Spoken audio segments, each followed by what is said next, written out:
Y centramos ahora nuestra atención precisamente en las características de este proyecto, cómo ha surgido y sobre todo qué persigue, ¿no? Qué proyecto finalmente y qué consecuencias pretende también para la sociedad en la que vivimos. Lo vemos.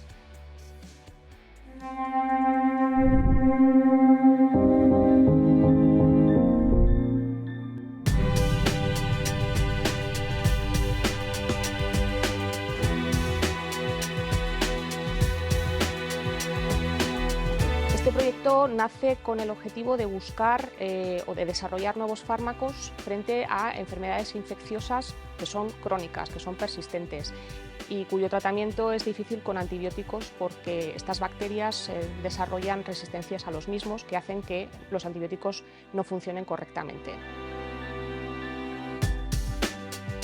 Las necesidades que pretendemos cubrir es precisamente el trabajar en el desarrollo de esas nuevas terapias necesarias como alternativa a los antibióticos tradicionales que no están funcionando.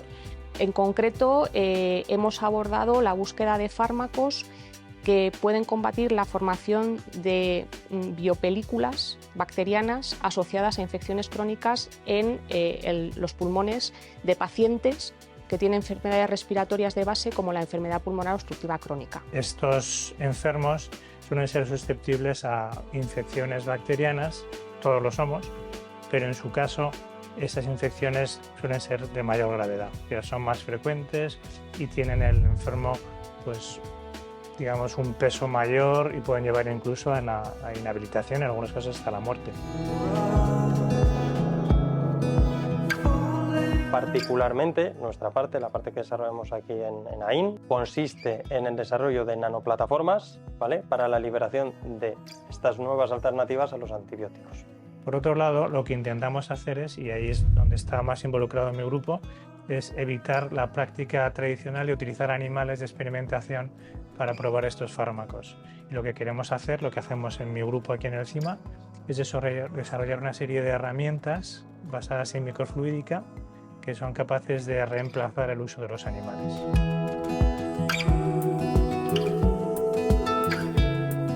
Nos hemos encontrado fundamentalmente con la dificultad de la encapsulación de los principios activos en las nanopartículas que originalmente habíamos previsto. Es una cuestión que nos ha demorado un poquito la parte de la liberación dirigida de los principios activos. Si bien el desarrollo, identificación y puesta a punto de todos los sistemas de evaluación preclínica ha ido razonablemente bien. Al colaborar siempre es más difícil conseguir coordinar el trabajo de los grupos, pero al mismo tiempo cuando lo consigues es muy positivo, ¿no? Porque consigues mucho más de lo que podrías hacer tú solo, porque estás unificando conocimientos de 3 centros distintos que tienen 3 visiones distintas y 3 tecnologías de uso distintas. Y consideramos que es una excelente oportunidad para avanzar de forma conjunta en aspectos que de otra manera no es posible avanzar de forma individual.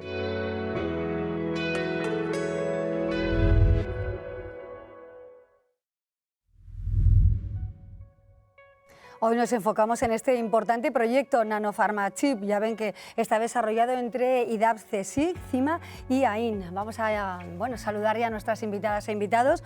Juncal Garmendia es investigadora del Consejo Superior de Investigaciones Científicas del CSIC en el Instituto de Agrobiotecnología. ¿Qué tal estás, Juncal? Bienvenida. Hola, buenas tardes. Gracias por acompañarnos. Con nosotros también Carlos Ortiz de Solórzano. Él es director del programa de Ingeniería Biomédica en el CIMA. ¿Qué tal, Carlos? Muy bien. Bienvenido, muchísimas gracias por estar aquí. Y también Francisco Martín Julián, responsable de materiales avanzados de la Asociación de Industria Navarra. ¿Qué tal, Francisco? Muy bien. ¿Cómo estás? Muy bien. Bienvenido. Juncal, ¿cómo surge este proyecto? ¿Cuál es el paso inicial, los primeros pasos realmente? Bueno, este proyecto lo que busca es desarrollar una nueva generación de fármacos para combatir infecciones respiratorias crónicas causadas por bacterias. Normalmente en las infecciones respiratorias o en las infecciones crónicas lo que ocurre es que las bacterias suelen estar formando unas estructuras que llamamos biopelículas. Son como comunidades de bacterias donde las bacterias están embebidas con unas matrices que hacen que sean muy resistentes a los antibióticos. De forma que los antibióticos, que es lo que normalmente se da a los pacientes que tienen estas infecciones, con frecuencia no funcionan. Y surge la necesidad de desarrollar terapias alternativas a los antibióticos que puedan funcionar. Y esto es particularmente grave, y es un poco el foco del proyecto, en pacientes que tienen infecciones respiratorias crónicas con patologías crónicas de base como la EPOC, la enfermedad pulmonar obstructiva crónica. La conozco bien, Juncal, la verdad que sí, porque la he vivido además en el entorno familiar, ¿no? Porque es importante, de alguna manera, la conexión entre ambas instituciones, podríamos decir, ¿no? IDAPZ, CSIC, el CIMA y, en este caso, Asociación Industria Navarra. Carlos. Porque yo creo que nos compenetramos muy bien, es decir, tenemos experiencias en tecnologías distintas que son muy complementarias, en concreto para este trabajo de resolver un problema médico realmente relevante. Está por la parte biológica, por decirlo así, el conocimiento que tiene el CSIC, la parte de conocimiento de materiales que hace falta pues, para saber encapsular fármacos que sean efectivos, y en la parte del CIMA lo que nos corresponde la parte de generación de modelos que permitan hacer el testeo de estos fármacos de una manera eficaz. Es decir, son expertise muy complementarios de los tres grupos. Claro, y en vuestro caso, ¿cuál es de alguna manera, ¿no?, ese punto fundamental de AIN en todo lo que tiene que ver con el material avanzado? Pues nosotros lo que hemos hecho es, como dice bien Carlos, nos pusimos a trabajar los tres grupos, o sea, con experiencias distintas, y ahí nosotros lo que podemos aportar precisamente a estas terapias nuevas es la nanoencapsulación, la nanotecnología. Y lo que aporta esto respecto a otras vías tradicionales es precisamente que puedes mejorar la vehiculización, es decir, la forma en que llega este nuevo tratamiento a la infección bacteriana para tratarla. O sea, claro, que de otra forma no podría haber sido posible. Claro, ya nos has avanzado un poco, Juncal, porque es importante que haya nuevas terapias alternativas a los antibióticos tradicionales, pero vamos a abundar un poco más en eso, ¿no? ¿Por qué es tan relevante? Bueno, la cuestión es que normalmente todas las enfermedades infecciosas se tratan con antibióticos, y esto nos lleva a que se usen cantidades ingentes de antibióticos y a veces cuando no son necesarias. Entonces las bacterias que causan las infecciones responden a los antibióticos y se hacen resistentes, de manera que los antibióticos dejan de funcionar. Con lo cual, ahora lo que tenemos es un abanico muy grande de infecciones que son resistentes a los tratamientos convencionales, y existe un problema que es reconocido internacionalmente, un problema de salud global, porque si los antibióticos no funcionan hay un montón de prácticas y de cuestiones que actualmente están resueltas que dejarán de estar resueltas, con lo cual la necesidad es muy evidente y bueno, en ese sentido nosotros hemos planteado alternativas a los antibióticos clásicos. Sí, vamos a abundar también, centrar un poco la atención en esas alternativas que planteáis, Francisco. Pues ahí en este mismo sentido, pues una de las ventajas que puede aportar esta nanotecnología es que las dosis, por ejemplo, aplicadas ya en modelos, a ver, ojalá, ¿no?, alguna vez personas, pueden ser menores, porque llegarían mejor a su destino, es decir, no se trata ampliamente el organismo, sino que se podría incluso llevar a donde está la infección más localizada.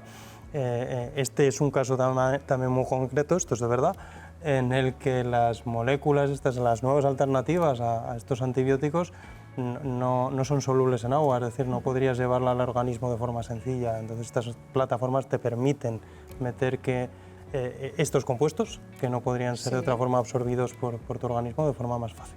Bueno, pues ahí tenemos uno de los grandes avances, ¿no?, del proyecto NanoPharmaChip.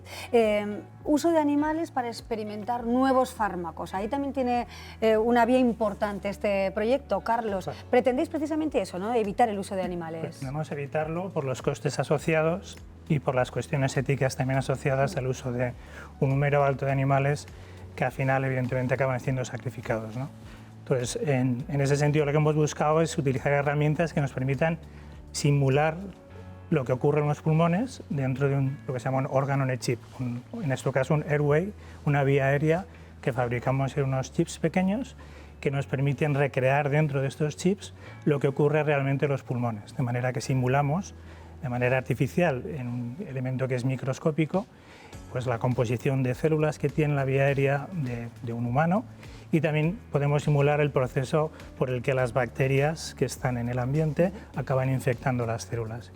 y eso nos permite hacer muchos experimentos, una gran flexibilidad en los experimentos que no podrían ser posibles con el uso de animales y evidentemente tampoco con humanos, porque no se pueden hacer testeo de fármacos cuando no sabes realmente los problemas que puede tener asociados a ese fármaco, ¿no? Interesantísimo, desde luego, ¿no? Y también, bueno, un paso adelante, ¿no? Evitar precisamente el sacrificio o la utilización de seres humanos y por el contrario, bueno, pues tener la tecnología a disposición de la evolución, ¿no? Y del progreso, ¿no? En materia de salud. Interesantísimo. Carlos, nos has traído precisamente, yo creo que un ejemplo, ¿no? Que vamos a poder comprobar. No sé si lo puedo enseñar al trasluz igual, no sé si se va a ver. Que es transparente, está fabricado en un material que es plástico, precisamente transparente para poder ver a través de él. Y lo que tiene en este caso, pues primero una zona en la que tenemos una membrana dentro de un canal en el que crecemos las células y luego tenemos otros canales secundarios en los que crecemos las bacterias. Y tenemos una pequeña válvula giratoria que nos permite simplemente abriéndola y cerrándola, dejando pasar las bacterias a la parte celular en la que están creciendo las células, que son las que hay en nuestros pulmones, de manera que realmente estamos simulando de una manera simplificada, evidentemente, porque esto no tiene toda la morfología que tiene una vía aérea, pero sí que tiene la composición celular que tienen nuestros pulmones, de manera que podemos hacer ahora comprobar cómo se infectan estas células y podemos ver también, por ejemplo, el efecto que tienen las nanoformulaciones que hacen en AIN y si son capaces o no de interferir con las bacterias antes de que interactúen e invadan las células. Bueno, la verdad, un capítulo más que apasionante, podríamos decir, además de necesario y brillante, ¿no?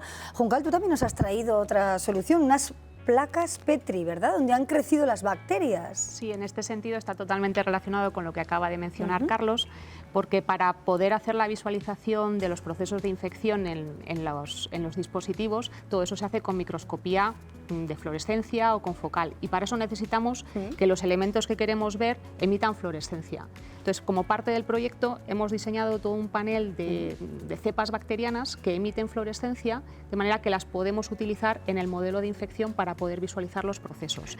Y aquí simplemente, de forma macroscópica, pues vemos que tenemos estos son montones y montones de bacterias, donde aquí tenemos que esto es un poquito... Vamos a mirarlo un poquito hacia allí, lo dirigimos hacia ahí, sí, muy bien. Color ciruela, también ciruela. Esto realmente es verde si uno lo ve a nivel de bacteria individual, y estas son naranjas y un poquito color salmón. De manera que esto nos da es una herramienta de ingeniería genética absolutamente básica para poder estudiar los procesos en los dispositivos que están haciendo y que están desarrollando encima. Es un ejemplo de la complementariedad que hay entre los socios. Conexión total entre ambas entre las tres instituciones, ¿no? Podríamos decir. IDAB, CSIC, como decíamos, CIMA y AIN. ¿Y ahora cómo está el proyecto? ¿En qué fase está y qué pasos va a dar hacia adelante, ¿no, Carlos? A ver, el proyecto terminó hace un año, pero bueno, tuvimos la suerte de solicitar un proyecto nuevo que se concedió también, que se llama Polifarma 3D, en el que igual Juncal tiene una explicación más sobre el problema biológico más de fondo. En nuestro caso, el reto tecnológico es desarrollar otros modelos un poco más complejos que este que he mostrado, que se basan en lo que se llaman organoides, que son hacer pequeños pulmones in vitro, dentro de también un chip pequeñito, en el que se puede ver también de qué manera infectan las células algo que se parece a un pulmón, y en este caso que se parece más a un pulmón real porque tiene una estructura más tridimensional que lo que acabamos de enseñar. Ese es nuestro reto. Bueno, pulmones in vitro en un chip. Eso es. Esto es ingeniería biomédica, ¿verdad? Es ingeniería biomédica. Efectivamente, una de las carreras, además, de gran éxito ahora mismo y con gran proyección. Pues sí, parece ciencia ficción, pues no es realidad, y además lo vemos y lo tenemos aquí, en Navarra. Juncal, retos más. ¿A dónde tiene que llegar este gran proyecto? Bueno, nosotros en NanoPharmaChip lo que trabajamos fueron con biopelículas, con infecciones provocadas por una sola especie bacteriana, pero normalmente en la vida real lo que solemos tener es varios patógenos a la vez. Entonces, estamos avanzando hacia testar los fármacos con los que estamos trabajando en situaciones donde hay varios patógenos distintos simultáneamente, lo que llamamos infecciones polimicrobianas. Esa es una parte de los retos. Y otra parte de los retos es que, y esto posiblemente Paco podrá elaborar un poquito más, las nanoformulaciones con las que estamos trabajando, estamos evolucionando hacia que los vehículos sean más sostenibles, de manera que además de contemplar aspectos terapéuticos, como es la base del proyecto, también nos movamos un poco hacia la sostenibilidad en la producción de fármacos. Además, también estamos contemplando criterios de personalización, porque normalmente, como he dicho antes, las enfermedades infecciosas se tratan con antibióticos con pocos criterios de personalización y creemos que la personalización en el tratamiento de enfermedades infecciosas es absolutamente crucial y estamos también trabajando un poco en esa dirección. Y quizá pues, Paco puede explicar un poquito más sobre las formulaciones nuevas. Sí, pues en la parte de targeting activo que dice Juncal, la idea es que estas bolicas, que al fin y al cabo son bolicas muy chiquitas que pueden ir por tu organismo, vayan dirigidas a donde tienen que ir y no se repartan por todo. En eso hay distintas estrategias, aquí se van a probar unas cuantas, así que bien. Y luego en el tema de sostenibilidad, pues efectivamente es que en la fabricación, por ejemplo, en la industria química, en la farmacéutica, pues hay muchos compuestos químicos involucrados, entonces buscar alternativas, por ejemplo, de origen natural que eviten el impacto medioambiental de la producción de todas estas moléculas intermedias. Es un reto que también ahí está, que es importante empezar a moverse y cambiar un poco también esa forma en que hacemos la química y la ciencia. Claro, pues la ciencia avanza, en Navarra tenemos exponentes de primer nivel y desde luego, pues como prácticamente todos los martes nos quedamos sorprendidas con pues el nivel, ¿no? la calidad del mundo científico que tenemos en nuestra comunidad. Carlos, muchísimas gracias por venir, Paco, Francisco, muchas gracias también y Juncal, gracias por esta lección, hemos aprendido de verdad y ha sido un placer teneros aquí en Está Pasando. Hasta siempre, ya saben, siempre en la sección de Aditec, una lección de ciencia.